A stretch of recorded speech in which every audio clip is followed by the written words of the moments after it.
Hey guys, today I'm going to be showing you how I made this vase with a glass jar and polymer clay. You can use any shape or any size glass jar, or if you've got a glass vase that you want to start with because you like the shape of that, you can do that too. Just make sure that it's not so big that it doesn't fit in your oven, because you will need to put this whole thing in the oven to bake it to set the polymer clay. So this is just a fun DIY to make your own vase, or if you've got a lot of glass jars and you want to make something with them, then I'm going to show you how I do it. For this project, you will need a glass jar, some polymer clay. I use Sculpey Primo, some acetone, a gloss sealing spray, Sculpey oven bake clay adhesive, and a silicone sealer. Some tools I used for this that you may find helpful as well include an extruder, a clay cutting blade. Now I used a pasta machine to flatten my clay, but if you don't have one, you can use a rolling pin, a craft knife, various different clay tools. I like these with the little rubber bits on the end, a little paintbrush for applying glue, some clay cutters, cotton tips, blue tack, and I almost forgot to mention this one, rubbing alcohol. Alright, I'm going to start out by showing you how I completely cover the jar. So you want to roll out one big flat piece of clay that's going to cover the jar as much as possible. As you can see, I've not gone all the way up to the top, but that is okay because I'm going to do a separate little piece for that. You don't want to roll this piece out too thin because any sort of lumps and bumps are going to show through, and also it's just more difficult to work with. Now here I'm just cutting the clay because you want it to be a completely straight edge so that when you try and join the two bits up, you can make it look more seamless. It's tricky to cut it in the exact right spot, so me personally, I prefer to cut it a little bit short and then stretch the clay over to join it up. Like, see here, I've actually not done what I just said, but look, I'm cutting some more out because I realized my mistake. It's a lot easier to stretch the clay to join it up than it is to try and smooth out a bump because there's too much clay there. So see how there's just a tiny little gap here, and then I just kind of press the clay together? I find it a lot more easier to get a seamless finish doing it this way. If you've got any extra little bits of clay, you can just cut them out like I'm doing here and smooth it over. And then just keep kind of gently pressing the clay together until you're happy with the line there. You can like rub your finger over it to kind of blend the clay together. But at the end of the day, if you're not happy with the seam and you can't get it to look seamless, then you can just decorate over the top of it later. And we'll follow up by just gently molding the clay around the top of the glass. Next, we've got to deal with the air bubbles between the clay and the glass. As you can see here, I'm pushing an air bubble out through the top. No matter how smoothly you put the clay on, you're most likely going to have some air bubbles. And if you don't get them out after you bake this, it looks super obvious. Like you can see every single bubble. So you want to get out as many as possible before you bake it. A super easy way to check for bubbles is to actually look through the inside of the glass. And as you can see here, I've got lots of little bubbles inside. Little bubbles like this, it's not a huge deal. You don't have to worry about getting every single little one out. Just get as many as you can. And if there's any like super big ones, get those out. While I cut the top of this, I just want to make a little note about choosing the color for your vase. I would probably recommend choosing a pre-made color. If you want to blend up your own color, that is so fine, but make sure you blend a lot. When I did this, you can actually buy navy like already pre-made in the packet, but I didn't have enough. So I made this navy with like blue, black, and red.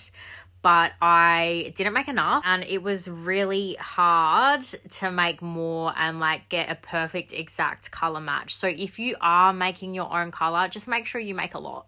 Alright, so now I'm just wrapping the clay around the bottom of the glass jar. When you're doing this, make sure you push from the glass jar up into the open space because you don't want to get more air bubbles in the jar. And just keep doing that until you've reached this point here where it is wrapped around the bottom of the jar. For now, I'm just going to leave the base of the jar uncovered, but I will come back to it later and cover it. Now with polymer clay, you can actually just bake it over and over again and continue to add to it and rebake it. So that's what I've done here before moving on to covering up this top part up here. You don't have to bake it first. It really depends on how you like to do things and what works for you. But I just don't want to risk messing up a section that I've already done. So once I'm happy with it, I'll just bake it and set it so that it'll just stay as it is and I'm not going to mess it up. I guess a benefit for not baking it as you go would be that it can be a bit easier to blend unbaked clay into unbaked clay. But for me, I'm quite happy to just blend the unbaked clay into the section that I've already baked. So that's just how I like to do it. So as you can see right here, I've just moved on to covering the top section of the jar. I've just gotten a strip of clay and I'm just stretching that over the top. Most of this is actually going to end up being covered by more clay, as you'll see later on, so it doesn't need to look perfect. However, the section where the clay is joining, you are going to be able to see some of that, so you do want to make that look smooth. So that's basically what I'm doing here. I'm just dragging the unbaked clay down onto the baked section. This is the part that would be easier if the whole thing was unbaked, but I don't really care. This is just how I like to do it. It doesn't look great right now, but you just have to spend a lot of time kind of smoothing it over and you can get a smooth finish. There's really not any technique to this. I'm just dragging the clay down and yeah, I just keep doing it until I'm happy with how it looks basically.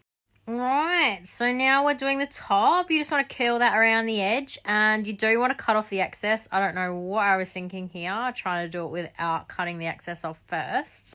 This is where common sense took over and I realized, wow, I have way too much clay here and I decided to cut some off. You want to make sure that you're not cutting off too much so that there's nothing to fold in. But if you're not sure, just leave a little bit extra than what you think you're going to need so that you can cut off the excess later. Then get to it. Just start folding it in.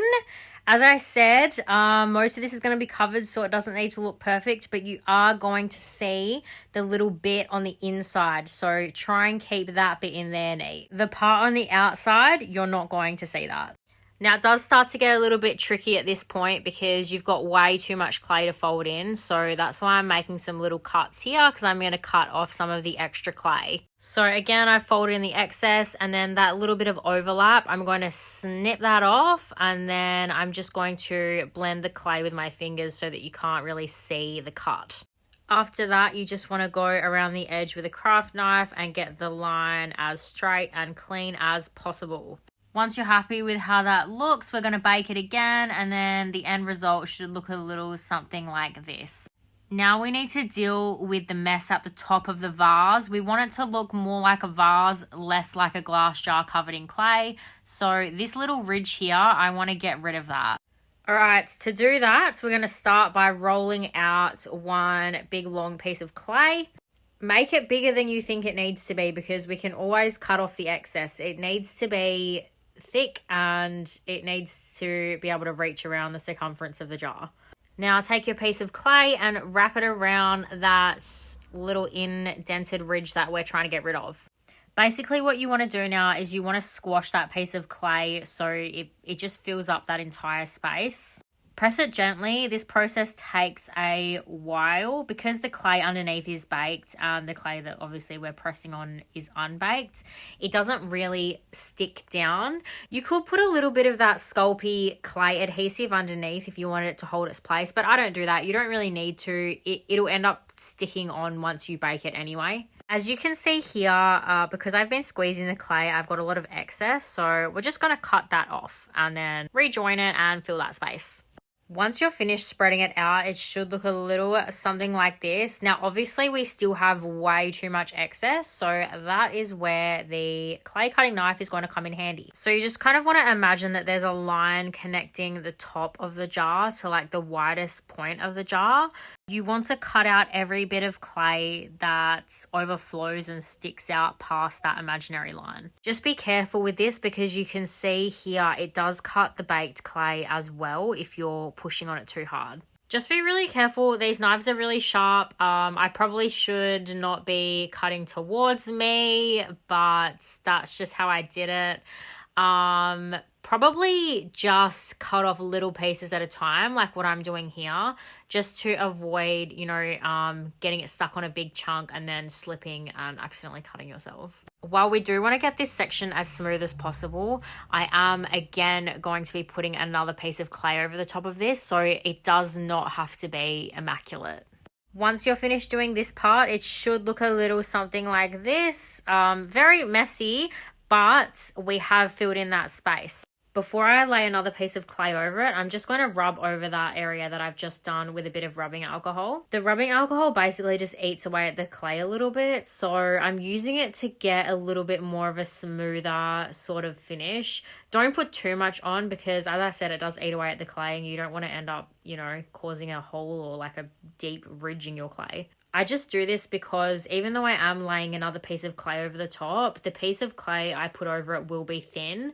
So any like super obvious lumps and bumps will show through. So I'm just trying to get it as smooth as possible before I do that. You can see here what a difference it's made. Like, yes, it's not completely smooth, but it is 100 times better than it was before. Now I'm just going to go ahead and lay another piece of clay over the top of that section that I've just done.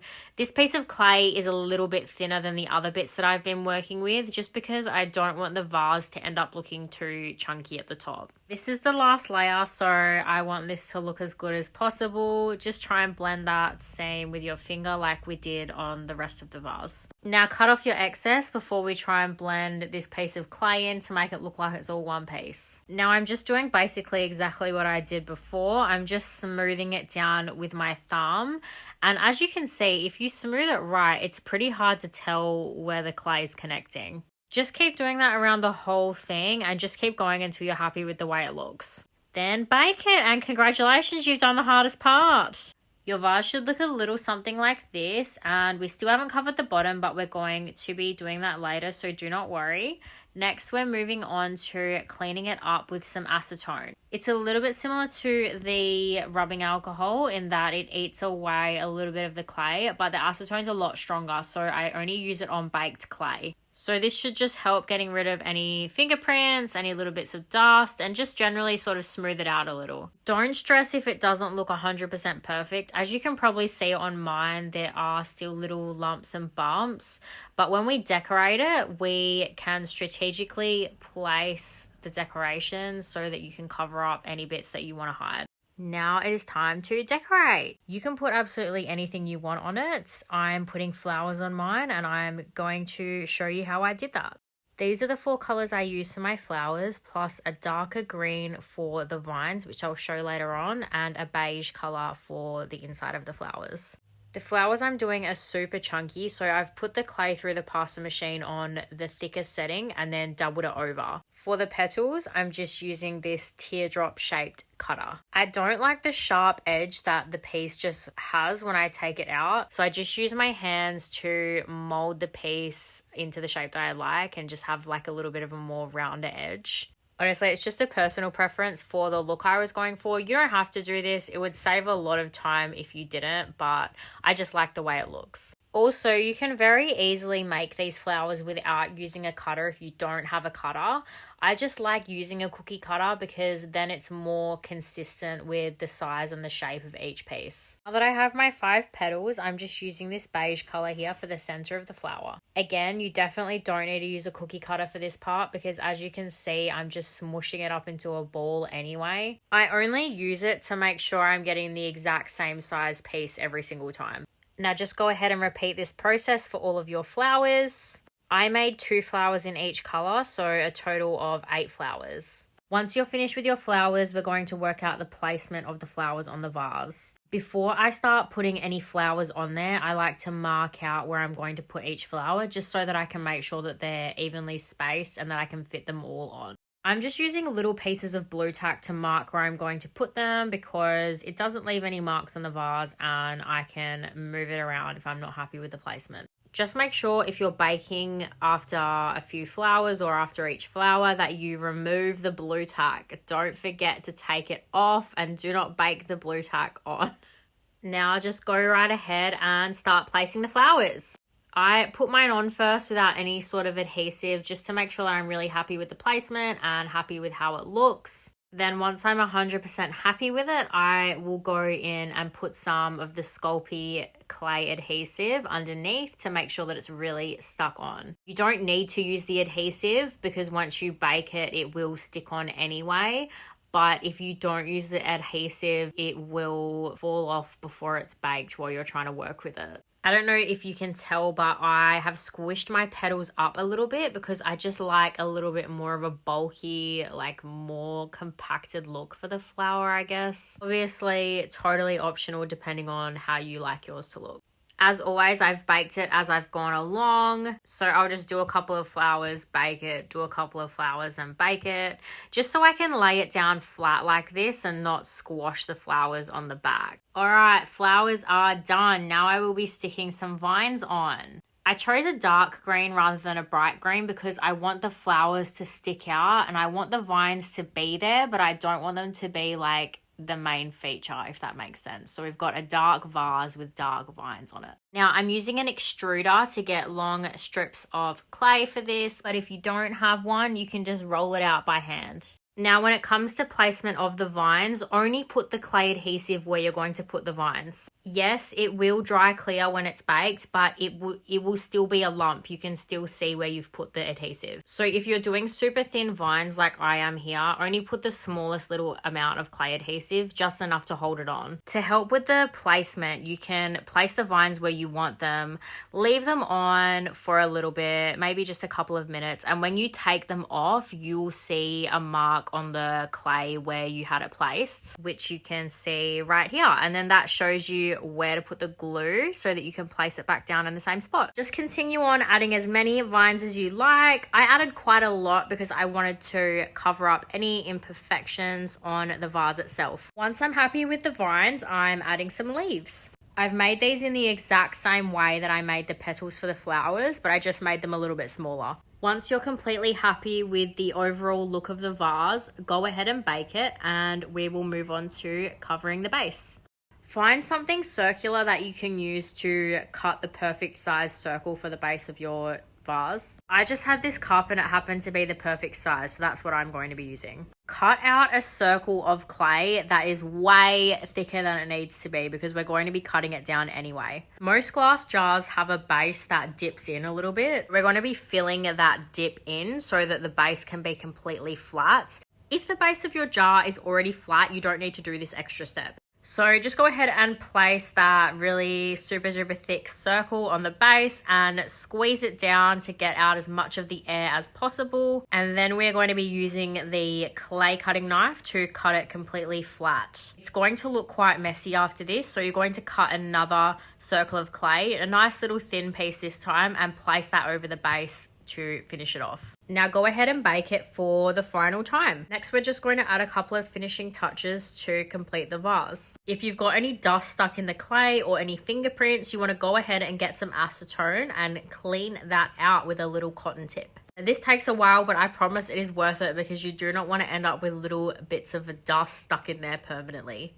Next up, I'll be adding a gloss coat to the vase. This is my favorite spray for working with polymer clay. It stands up really well over time and it gives a really nice gloss finish. The only thing to be mindful of with this spray is do not use it on a super humid day. If there's a lot of moisture in the air, it won't give a nice gloss finish. It'll be sort of bubbly and a little bit matte. So I try and do it when the humidity is at least below 70% in the air. All right, now this final step is super important if you plan on putting water in the vase. Just underneath the top here, there will be a teeny tiny little gap where the clay meets the glass. You need to seal that up because if you put water in there and you tip the water out, the water will get in between the glass jar and the clay. You really don't want water getting in there and staying in there because that is the perfect way to get mold. I'm going to be sealing it up with this silicone sealer. This is made for waterproofing, so it's going to be perfect for sealing that gap up.